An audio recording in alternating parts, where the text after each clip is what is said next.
English లో మాట్లాడాలంటే భయమా? మీలాంటి వాళ్ళ కోసమే spoken English personal training classes ఇప్పుడే జాయిన్ అవ్వండి. Hey everyone, I'm Anita and I'm here with you all with another concept today. ఈ రోజు మన కాన్సెప్ట్ ఏంటి తెలుసా? ఈ రోజు మనం ఒక వర్డ్ గురించి క్లియర్ గా తెలుసుకోబోతున్నాం. ఆ వర్డ్ ఏంటంటే దట్. దట్ అంటే అది, దిస్ అంటే ఇది, ఇవన్నీ మాకు ఎప్పుడో తెలుసు అనుకుంటున్నారు కదా. మీరు అలా అనుకుంటే మిస్టేక్ లో కాలేసినట్టే. దట్ అంటే అది అన్న ఒక్క మీనింగే కాకుండా దీనికి ఇంకొక మీనింగ్ కూడా ఉంది తెలుసా? ఏంటది అనుకుంటున్నారా? Let me tell you. నేను యాక్చువల్గా ఇంగ్లీష్ ప్రాక్టికల్గా నేర్చుకోవడం స్టార్ట్ చేసిన తర్వాత ఈ దట్ అన్నది ఇంకొక మీనింగ్ ఉంది దీనికి అని నాకు ఎలా తెలిసింది తెలుసా? నేను ఒక సెంటెన్స్ చూశాను ఒక మూవీలో. ఆ సెంటెన్స్ ఏంటంటే,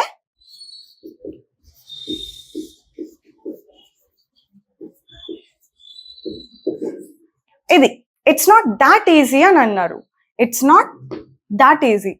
దట్ ఈస్ నాట్ ఈజీ తెలుసు, దిస్ ఈస్ నాట్ ఈజీ తెలుసు, it is not that easy ఏంటి అని నేను అనుకున్నా అనమాట. తెలియదు కదా మనకు అది. సో నేను అట్లా అనుకున్నా, దట్ ఈస్ నాట్ ఈజీ అనాలి కదా, ఏమన్నా మిస్టేక్ గా అన్నారేమో అని అనుకోవడానికి లేదు. ఎందుకంటే I heard it from native people. Native people ఏం మిస్టేక్స్ చేయరు కదా.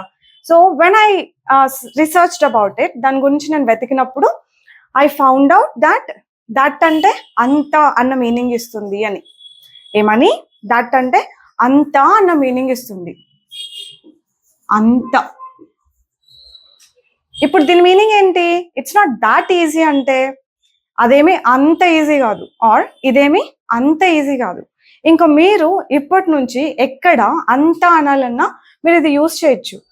చాలా ఫ్రీక్వెంట్ గా అంటూ ఉంటాం కదా, అదేం అంత దగ్గర కాదు, అదేం అంత డిఫికల్ట్ ఏం కాదు, అదంతా ఈజీ కాదు, అదంతా టేస్టీగా ఏం లేదు. ఇలా అంత అని మనం ఎక్కడ అనాలన్నా అప్పటి నుంచి ఇట్లా దాట్ అనాలి అని నాకు అప్పటి నుండి అలవాటు అయిపోయింది. And every time I wanted to say అంత అని చెప్పాలనుకున్నప్పుడు అంతా ఇది యూజ్ చేయడం మొదలు పెట్టాను. ఓకేనా? మీరు కూడా ఇట్లనే నేర్చుకోవాలి ప్రాక్టికల్ గా. ఇప్పుడు రాద్దామా ఇంకా కొన్ని ఎగ్జాంపుల్స్. అదంతా ఈజీ కాదు అంటే ఇట్స్ నాట్ దాట్ ఈజీ.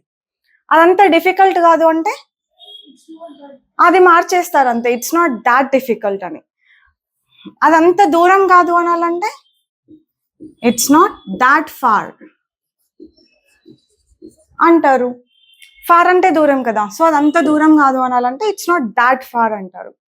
అదేం అంత దగ్గర కాదు అంటూ ఉంటాం కదా, నడుచుకొని వెళ్ళిపోదాం పదా అంటే అదేం అంత దగ్గర కాదు నడుచుకొని వెళ్ళడానికి అని అంటామా లేదా? ఎలా అనాలి? It's not that near to go on foot. It's not that near to go on foot. మామూలుగా నడుచుకొని వెళ్ళడాన్ని బై వాక్ అంటూ ఉంటారు చాలా మంది. బట్ గుర్తుపెట్టుకోండి, నేను నడుచుకొని వెళ్తున్నా అనాలంటే బై వాక్ అనొద్దు.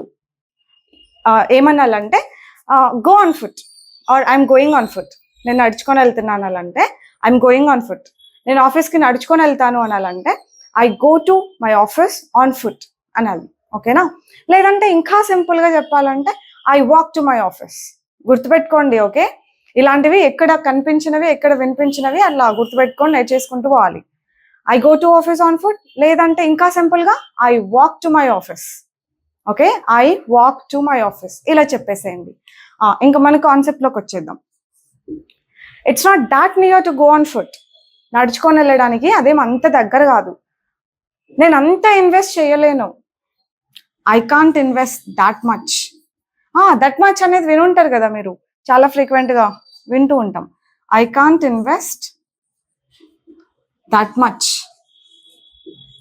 అంత ఇన్వెస్ట్ చేయలేను.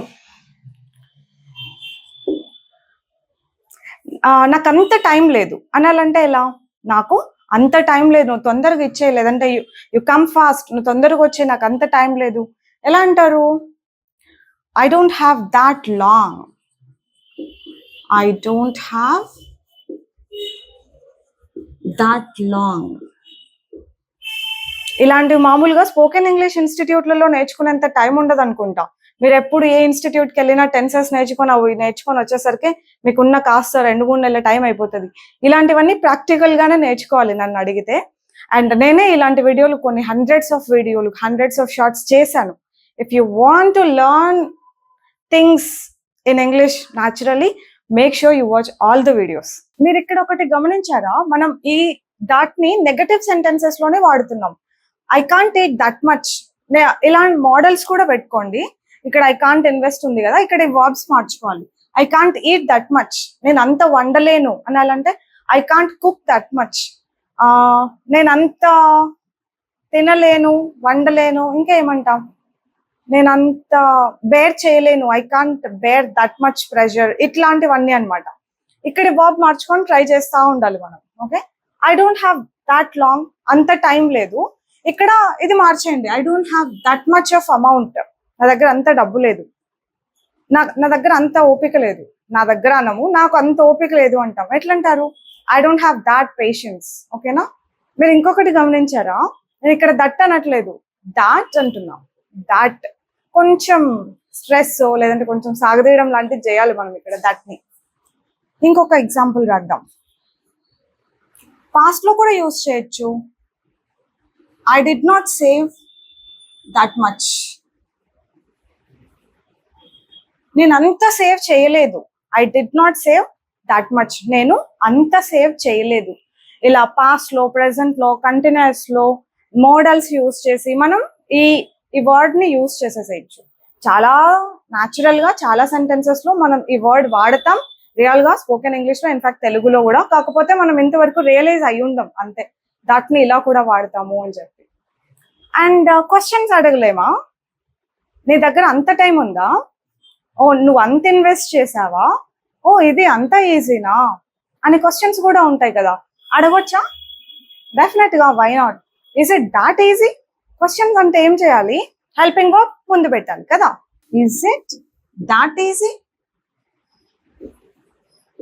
మీరు పెద్దగా రాయమన్నారు కదా, అందుకే రాస్తున్నా. కాకపోతే పెద్దగా రాస్తే ఎక్కువ రాయలేవు. Is it that easy? అది అంత ఈజీనా? ఏంటి అది అంత కష్టమా, అంత డిఫికల్టా? Is it that difficult? ఏంటి అంత సేవ్ చేసావా నువ్వు?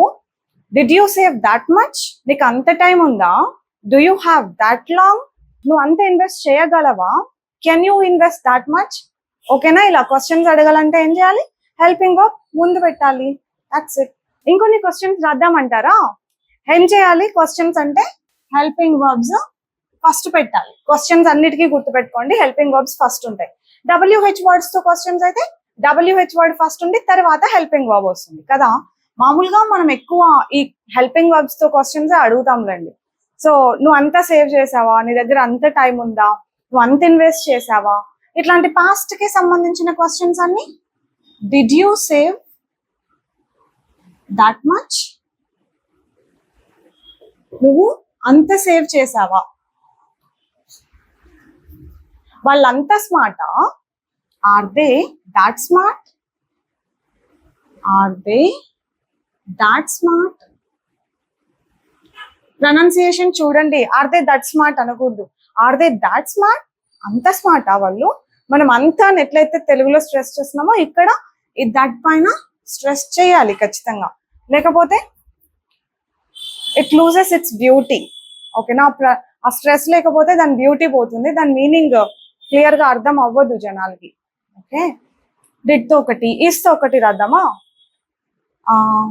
అది అంత దూరమా? మనం నడిచి వెళ్ళలేం, కాళ్ళ నొప్పులు వస్తాయి మనకు అన్నాను అనుకోండి, ఓ అది అంత దూరమా అనాలంటే ఈజ్ ఇట్ దాట్ ఫార్ అంటారు. Is it that far? అది అంత దూరమా? అదంతా ఎక్స్పెన్సివా? మనం కొనలేం దాన్ని అని అన్నాను అనుకోండి, ఎందుకుమా అదంతా ఎక్స్పెన్సివా అని అడుగుతారు అనమాట మా పిల్లలు. ఎలా అడుగుతారు? Is it that expensive? ఇక్కడ ఫార్ ప్లేస్ లో ఎక్స్పెన్సివ్ అని పెడతాం. కెన్ తో ఒకటి రాద్దామా? Can you save that much? Can you earn that much? Meaning ఏంటి? నువ్వు అంత సేవ్ చేయగలుగుతావా? నువ్వు అంత ఎర్న్ చేయగలుగుతావా? ఓ అవునా, అట్లా అలా. సో క్వశ్చన్స్ అంటే ఎలా ఉన్నాయి చూసారా? హెల్పింగ్ వర్బ్స్ తోటి ఉన్నాయి. ఇంగ్లీష్ అంతా వీటిపైనే డిపెండ్ అయి ఉంటుంది తెలుసా? Helping verbs, question words, verbs, verb forms, ఇదే బేసిక్ ఇంగ్లీష్ అంతా ఇదే. తర్వాత క్వశ్చన్ వర్డ్స్ పెట్టొచ్చా మనం అని ఆలోచిస్తే పెట్టొచ్చు. How could you save that much? అంతా ఎలా సేవ్ చేయగలిగావు నువ్వు? How could you save